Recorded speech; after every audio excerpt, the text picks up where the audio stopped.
Okay, yesterday in one of my classes we talked about the tangent inverse graph. And because of the restrictions that are made on tangent, only being allowed to have a domain from negative pi over 2 to pi over 2, the range of this inverse, which we talked about in the other video, so the range of this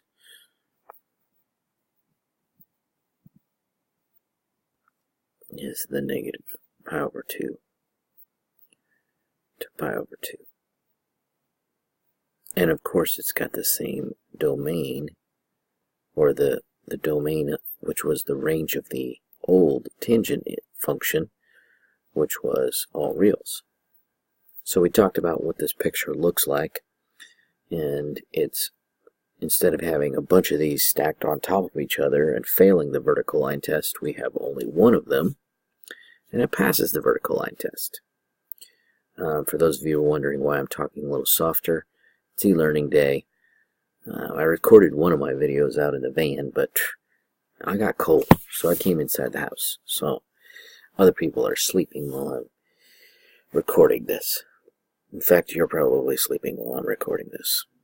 Anyway, so I'll try to make sure I'm close to the microphone as I talk. Well, this particular question also says describe the end behavior. Now, end behavior was described with limits. The limit is x goes to positive infinity, the one here on the right side of tangent inverse. Well, you can see that that y value is getting closer and closer and closer to pi over 2. Okay, because it's that vertical asymptote as the graph gets closer and closer up here on the high side. Well, then on the other side, on the left side, as x approaches negative infinity, yeah, it's a really poor looking negative sign, but a negative infinity of tangent inverse, you can see that we're getting closer and closer to the horizontal asymptote on the other side, which is at negative pi over 2. So those are your end behaviors. Now, why didn't we ask a question like that on the sine inverse and cosine inverse? Because look at those graphs. I know the one on the left has a problem, but they don't exactly look like they go on to infinity and negative infinity. That's because they don't.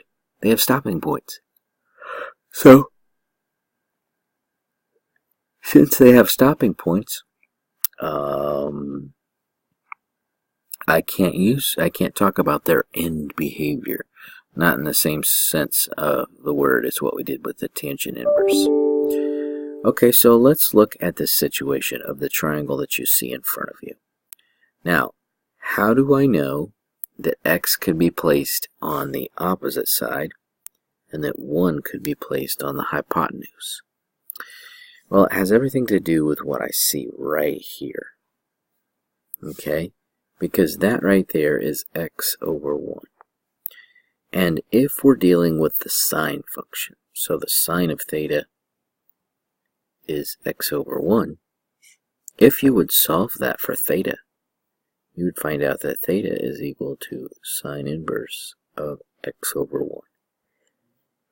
So this right here is theta.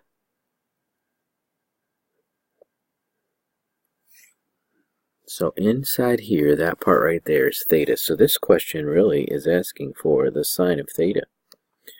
Well, that's not too hard. It's opposite over hypotenuse. So the answer is x. And you probably wonder, well, that was easy. True. What if I switch it up?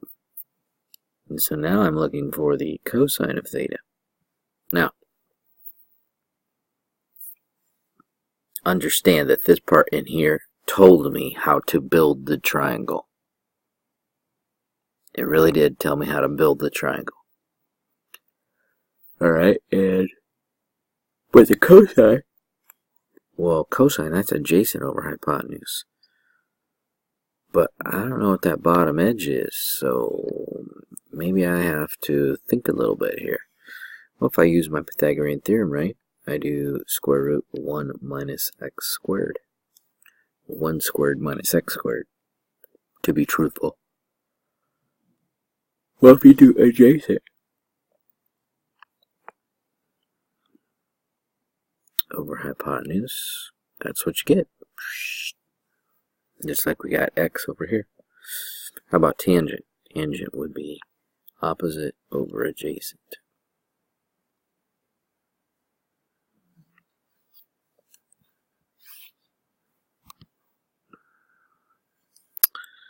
How about cosecant? Well, that would be the sine upside down, so that'd be 1 over x. Secant, that would be cosine flipped upside down. That'd be 1 over y minus x squared. Take the square root. No, I'm not going to rationalize that.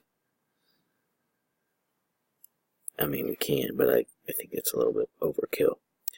Cotangent would be square root of 1 minus x squared all over x.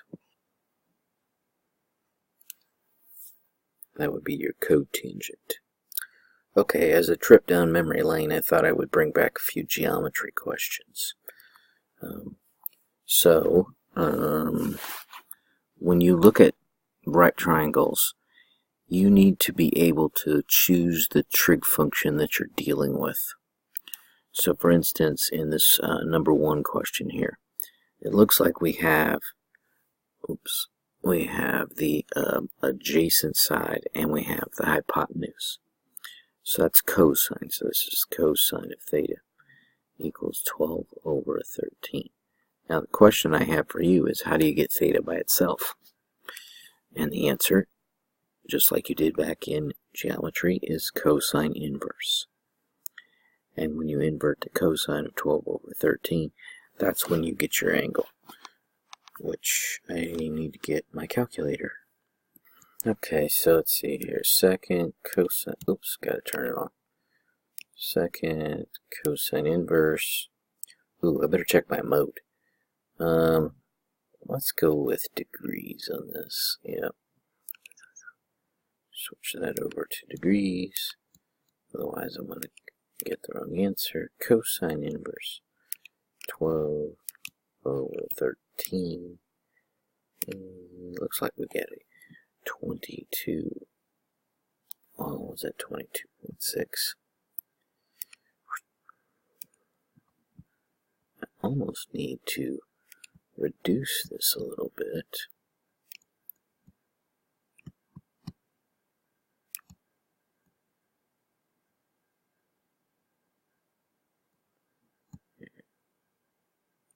Is that good enough? Yeah, I think that'll be good enough. So 22.6 degrees. On the next one, we have a got opposite and adjacent, so it definitely looks like a tangent. So tangent theta equals 4 over 13. Okay, so that's just inverse tangent. Whoa, don't be doing that on me. 4 over 13. And come over here. Second tan inverse.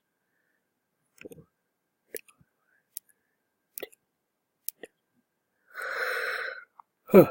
Okay, 17.1.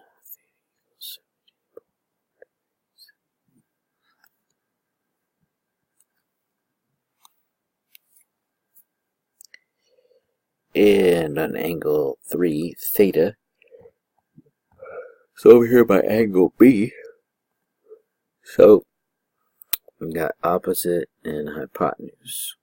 Okay, so it's a job for a sine. Sine of theta is opposite over hypotenuse. So theta would then be sine inverse of that. And we can go over here. Sine inverse. It's over 9. Theta equals 41.8 degrees. So that's just kind of Something for you to think about, based on some geometry stuff that you did a long time ago. That kind of stuff's going to come up more and more. So here is another example. The bottom of a 20-foot replay screen at Dodger Stadium is 45 feet above the playing field. As you move away from the wall, the angle formed by the screen at your eye changes. There's a distance from the wall at which the angle is the greatest. What is that distance?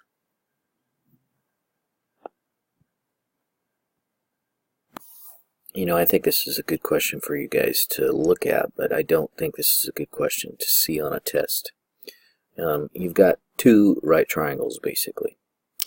And what we're trying to do is we're trying to understand the relationship between x and theta.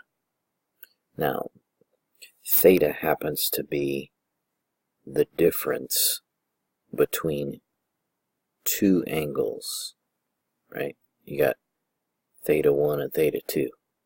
And you know, so you're standing, it's like standing at or staring at the bottom of the scoreboard versus the top of the scoreboard, kind of idea. And so what we're trying, this isn't a question that where you're going to easily solve the equation. We're going to end up using a graphing calculator for this, or in this case Desmos, but I wouldn't expect this on a test. If you look at these two triangles as separate triangles, you've got one that has x on the bottom and 45 on the side, and you're trying to find, let's say, theta 2.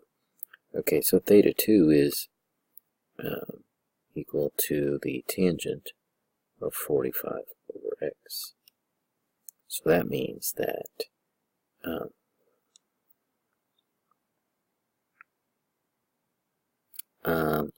that's not what I meant to say. Oh my goodness, what is wrong with me? Should have said the tangent doesn't make any sense. So theta 2 equals tangent inverse. Now that makes sense. Sorry.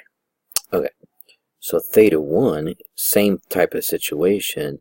But now you're talking about a bigger triangle, right? Because now you've got a side length of 65 from the field all the way to the top of the scoreboard. So when you would do a similar thing with that, you would get 65 over x. Theta 1 is obviously bigger than theta 2. So in order to find theta, what are we going to do with these two angle measurements? We're going to subtract them. So literally, the relationship between theta and x is tangent inverse of 65 over x minus tangent inverse of 45 over x. Okay, now I think you should be able to see that, but I'm not expecting you to come up with that for a test. And what does it look like on a graph? It looks like this. Okay, if I'm graphing this, and so you can see from what I have here, and let me see if I can snip this.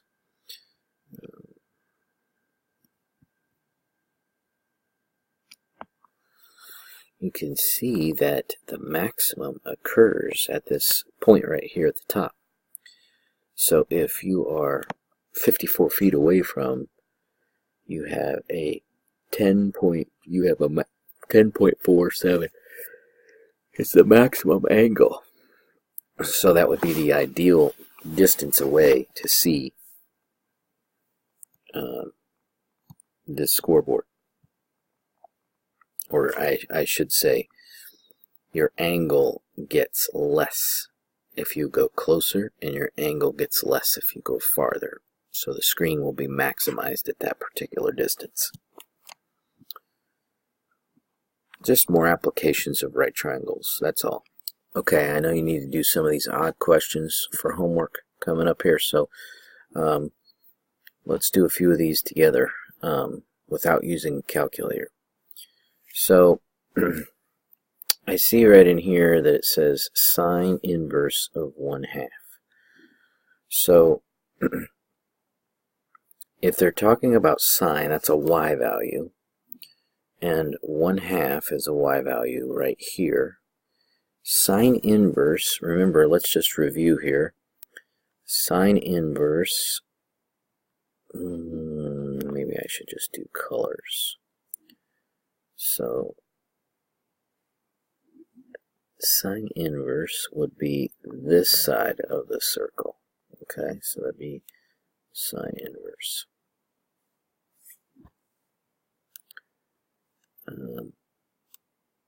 Oh, and it includes the endpoints, so maybe I should make solid dots there and there. Sorry, that doesn't look very solid. Okay, now, tangent inverse is similar, okay, but it's got an open circle here and an open circle here, okay? And then there's cosine inverse. I'll do that inside here, and that's closed on both ends. Okay, so cosine inverse. So maybe that little chart will help us out here. Okay, so sine inverse 1/2, if it has to go to the right side of the circle, it's going to take me over here to pi over 6. So this question right here is really asking me about the cosine of pi over 6. Okay, cosine of pi over 6. That's not too hard, right? Cosine is the x value, so that's radical 3 over 2. Radical 3 over 2. Easy enough. Okay, so next we'll go to this one. This one's interesting. The cosine is on the inside. What's the cosine of pi over 4? Cosine of pi over 4. So pi over 4 is here. Cosine is the second one in our list, right? It's not the first one, it's the second one. And so that's radical 2 over 2. Remember, just trip down memory lane 1, 2, 3, 4. Take the square root of all of them and divide by 2. And since we were dealing with the second mark out of the bunch, that was radical 2 over 2. So on question 25, we're really dealing with sine inverse of radical 2 over 2. So sine is a y value. Radical 2 over 2 positive is up here. And since we're sine inverse, that's going to take me to there, which just happens to be pi over 4. So there's your answer, pi over 4 for question 25. Alright, next, question 27. So start with the inside, sine inverse 1/2, sine inverse 1/2, that takes me over to b, right, which is pi over 6, and then it says double it. What do you get when you double 2 times pi over 6? Don't we get a pi over 3? Okay, so now question 27 is cosine pi over 3. They're asking for the x value at pi over 3. Now pi over 3 is up here at letter D, and the cosine is 1/2.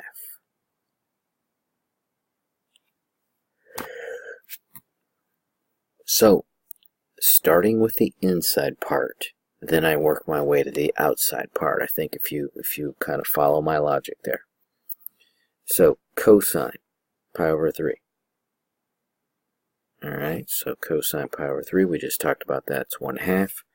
And so then they want the arc sine. Number 29 wants the arc sine. That's the same thing as sine inverse of 1/2. And 1/2 is here. Man, it's sending me right back there to pi over 6. Man, these are all sending me right back to pi over 6. 31. Okay, so tangent inverse radical 3. So radical 3 is the slope of and tangent takes me to the right half of the circle, so pi over 3. So this question is the same as cosine pi over 3. Cosine pi over 3 is the x value, that's 1/2. Man. Very similar questions. What if I asked you to do the cosine inverse of cosine of 4 pi over 3? Well, same thing if you do 4 pi over 3, or find 4 pi over 3, which is down here, find its cosine, which is negative 1/2. Then this question becomes cosine inverse negative 1/2. And that takes me to the top half of the circle, which takes me up here to letter F, which is 2 pi over 3.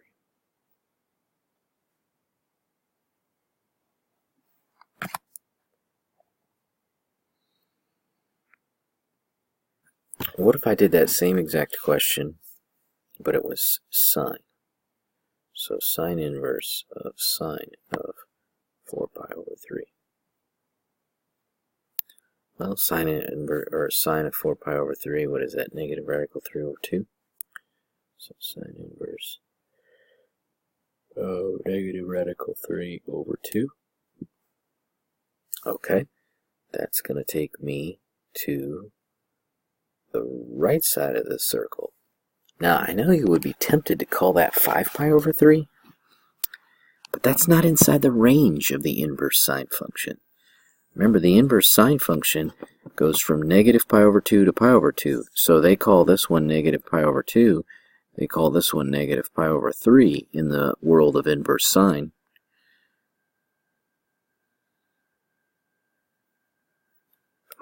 That's why it's so important to know the range of the inverse trig functions.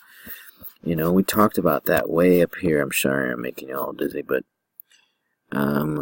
we talked about how you had to have answers that were inside that range of values. Remember I said this picture right here would be all of the inverse trig functions? Well, you know, we're talking about these values on the fourth quadrant, and we're not naming them with a positive rotation. It has everything to do with the wave and how we restricted the wave, not the circle. Okay, so what if I answered this same question with tangent?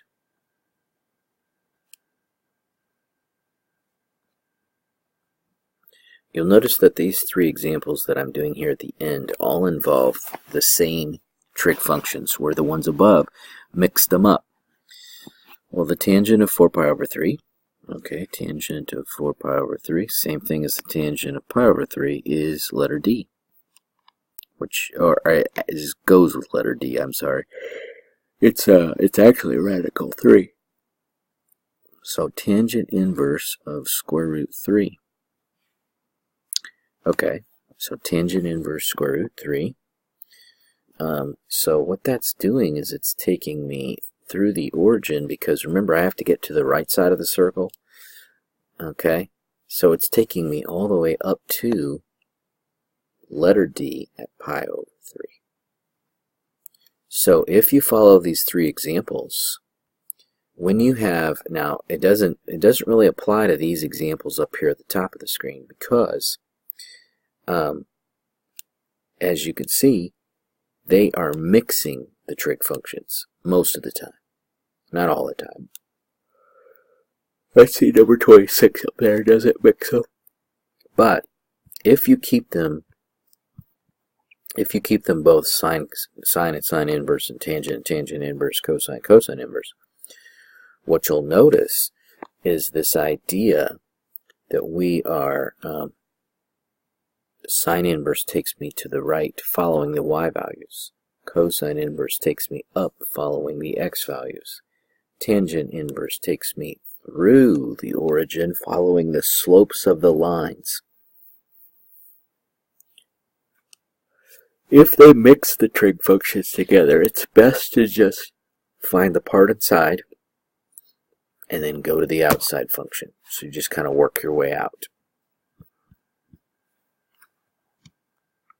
I think that completes everything from 4.7. Hold on a second. Instead of moving on to section 4.8, I thought I would do a few Math Excel examples with you that come from your assignment. I know they won't exactly be the same as the ones you do, but they kind of give you the right idea. These basic inverse trig functions are not going to be too hard for you. You're basically looking for the angle measurement, and more than likely it'll be in radians, you know, where they're looking for. Yeah, you could see they're asking for radians. Not degrees. So I wanted to kind of come down and look at a couple of these combos, maybe just practice a little bit. So 5 pi over 6, that's over here. Cosine, the part in the middle, that's negative radical 3 over 2. So this is the sine inverse of negative radical 3 over 2. Well, negative radical 3 over 2 for a y value is there. Sine inverse, remember, sends me to the right half. Oh, this is a terrible looking circle. Either that or I'm really off on how far down I made that mark. Because it has to be toward the bottom, because it should take me over to here. Negative pi over 3. So that's the answer to that question. Circles help. Okay. Oh, man. It would be nice if I could get a good one. So 4 pi over 3 is down here. This is horrible. Let me try that trick again. It's better. So 4 pi over 3 is down here. Sine of 4 pi over 3 is negative radical 3 over 2. Now I'm being asked for the sine inverse, which is going to send me to this spot on the circle. And that is negative pi over 3. Same thing as the last one. Interesting.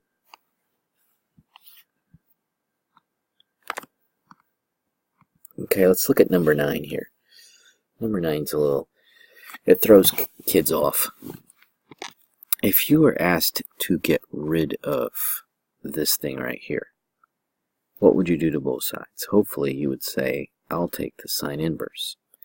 Well, if you do that same thing, I'm going to kind of move this over. You would have to do the sine inverse on the other side.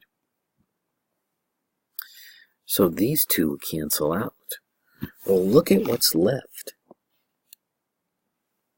Sine inverse of x. Sine inverse of 1/3. Doesn't that mean x has to be 1/3? Yes, it does. So they actually gave you the answer to that question. I know you didn't know that. You were looking at it like, what the heck? How do I do this? On this, obviously, sine x equals 1/2. How do I know that? Because I divided everything by 2. Okay, now, on this particular question,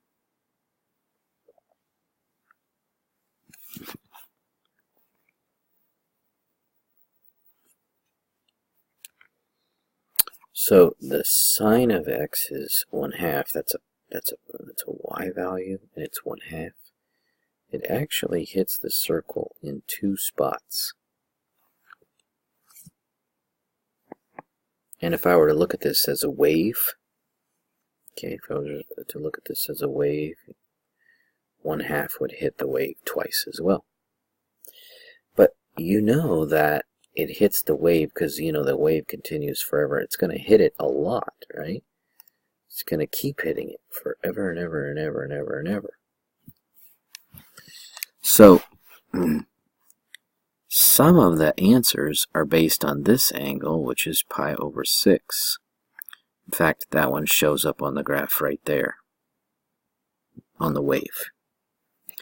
Now you know and I know that the period of the function for a regular sine function is 2 pi. If I add 2 pi, I would go up to another place where it would be doing the exact same thing over again. But notice that I missed this one right here. That means there must be another one, and that would be this one over here, which is 5 pi over 6. So, let's say I use this and go back 2 pi. Guess what? I find this one. Notice that the red family of numbers and the green family of numbers here, I need to get these colors correct.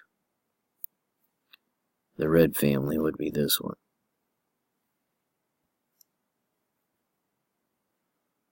And the green family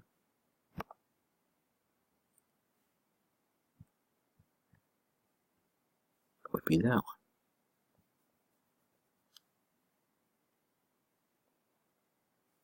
That is not what I wanted. My circle. How do I get my circle back? Wish there was an undo button. Just have to redraw it myself.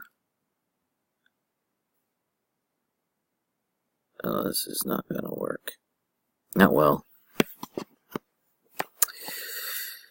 Okay. Anyway, the red group. Yeah, I really did a poor job of using colors here. The red one and the green one. Well, in other words, these two families don't connect. Now, they do share one thing in common. They both have a y value of 1/2. But I can continue to add pi over 6, or add 2 pi to every single one of the red family members, or subtract 2 pi. And I could do the same thing to the pi over 6's. Okay? Now, this one is not the correct answer because they're saying that you can add multiples of 1 pi. That's not true. You have to add multiples of 2 pi to be correct. And those right there, now I know they sandwich the n in the middle there. I think I would probably put 2 pi n instead of, but they decided to put 2n pi. I think I know why, but it doesn't matter. But we can see the period of the function is 2 pi. Okay, those are, forming the triangle situations. Here's theta. If we're dealing with x, which is x over 1, and it's based on sine, that would be opposite hypotenuse. So that would require that the bottom edge would be 1 squared minus x squared. Take the square root. If they were dealing with cosine, right, you're making your triangle, then this is the x, right, because this is x over 1. This is the x, this is the 1, so this would be the square root of 1 minus x squared. And then you can keep going with that question. And I think that's enough helpful hints. I don't think you need any more right there. Okay. We shall go on. And we'll start working on 4.8 tomorrow.